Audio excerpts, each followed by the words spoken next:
Tomb Raider: The Angel of Darkness was the first TR game to be released for PS2 and the last to be made by Core Design. The game was critically panned and didn't live up to fans' expectations.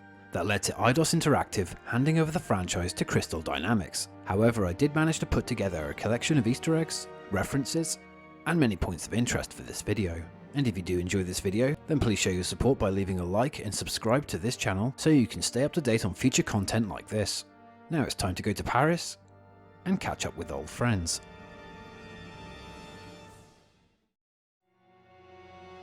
The very first shot we see in this intro cutscene is a model head of the Egyptian god Set on Von Croy's walking stick, that not only recalls the main villain of the last game, but sets up the story to come, whereby Lara argues with Von Croy over past events that eventually leads to Lara's supposed killing of him. At the start of the Parisian backstreets, you can find a sign showing a name. These are probably a fusion of names for these two developers who made the music for the game.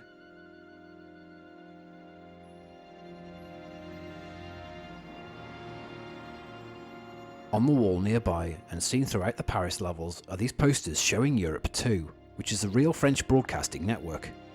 It eventually changed its commercial name to Virgin Radios in 2008. In the derelict apartment block, usually crossing these steps would trigger the police to break the door down and throw gas canisters into the building.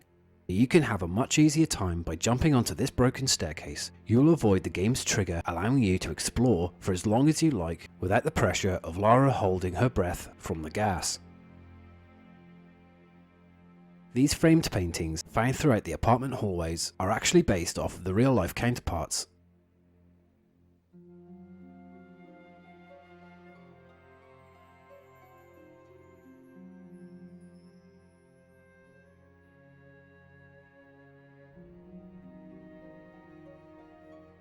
Exploring one of the cupboards reveals a fictional washing powder called Jazz, which is based off of the real British laundry detergent Daz.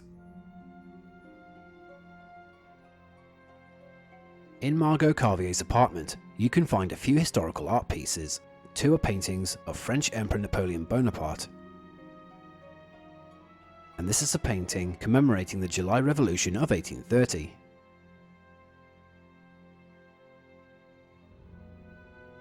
Framed on the wall near the apartment entrance is the French propaganda poster originally made in 1796 that has the words Liberty, Equality, Fraternity that eventually became the French national motto.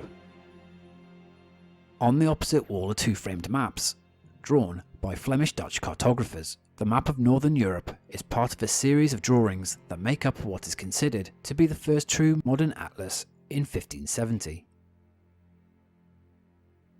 As Lara starts in this train car, there are a couple of posters that can be seen.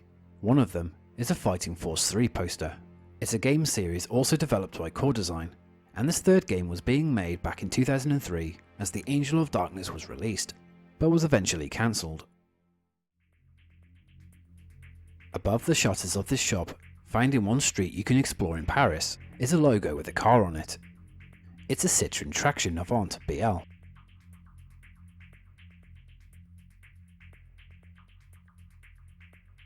Climbing the stairs nearby, if you look back toward this building, you can see graffiti all down the wall.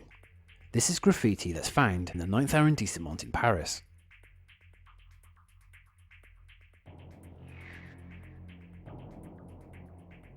This bike that Curtis Trent rides is based on the classic Brough Superior SS100.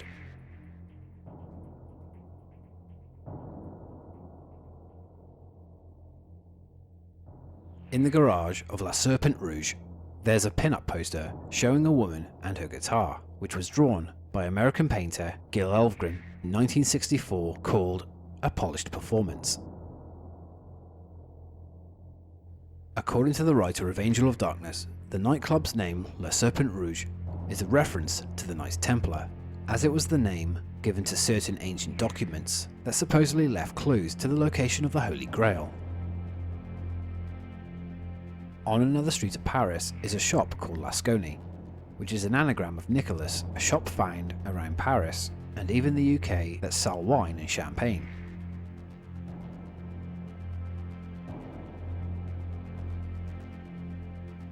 Nearby the church and park is a reference to the last revelation. As you can see, the name of this shop is called Iris, which is, as most know, an artifact that Lara had taken from Von Croy in her previous adventures and now rests in the trophy room within Croft Manor.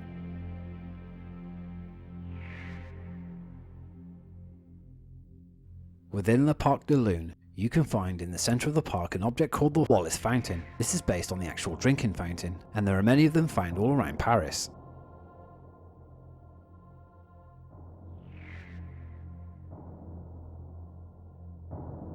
At the entrance of St. Eckhard's Church are a couple of posters promoting boxing matches.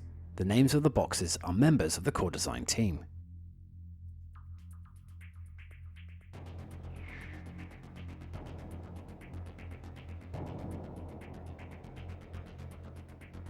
Inside Cafe Metro are various advertisements on the walls, based from real posters.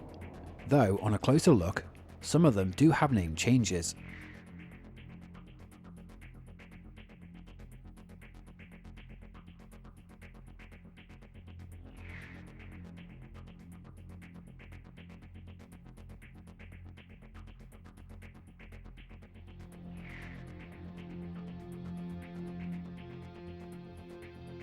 And this poster's name was altered to show the name of one of the core design artists.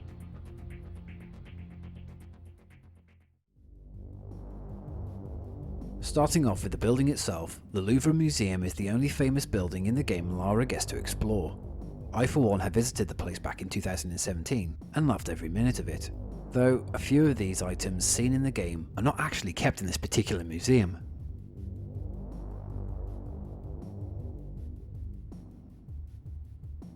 A cool location Lara enters to get to the Louvre proper is the basement of the museum, which are the remnants of the medieval fortress of the building, and sadly one place I never visited.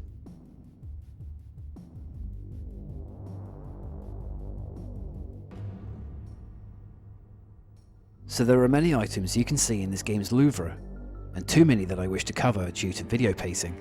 But if you're interested in all of these items, I can redirect you to the website at the end of this video. But the one obvious painting I'll draw your attention to is the most famous one of all, the Mona Lisa. It's difficult to see, but her face has been changed to that of the music developer for core design, Peter Connolly, or rather, the Mona Peter. Another core design joke can be found in the security room within the Strahov fortress, where there is a drinks machine that sells something called gassy drinks. In the Hall of Seasons, in the middle of the room, are images on the floor that surround the 4 elemental symbols. Well, these images were taken from a medieval scripture from the 1400s called, and I'm translating it to English, The Very Rich Hours of the Duke of Berry, and it's basically a collection of prayers to be said at certain hours of the day.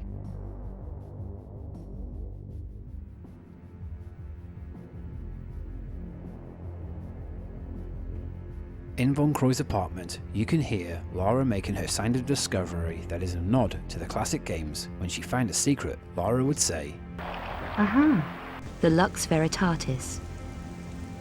Aha. Elsewhere in the apartment, you can find a couple of photos showing black and white cats. These are pets belonging to Andy Gibson, one of the core design game artists.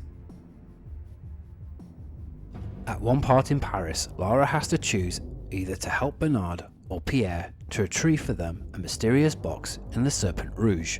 This was inspired by the Tarantino film Pulp Fiction, as, like the briefcase in the film, we never really find out what was inside of it.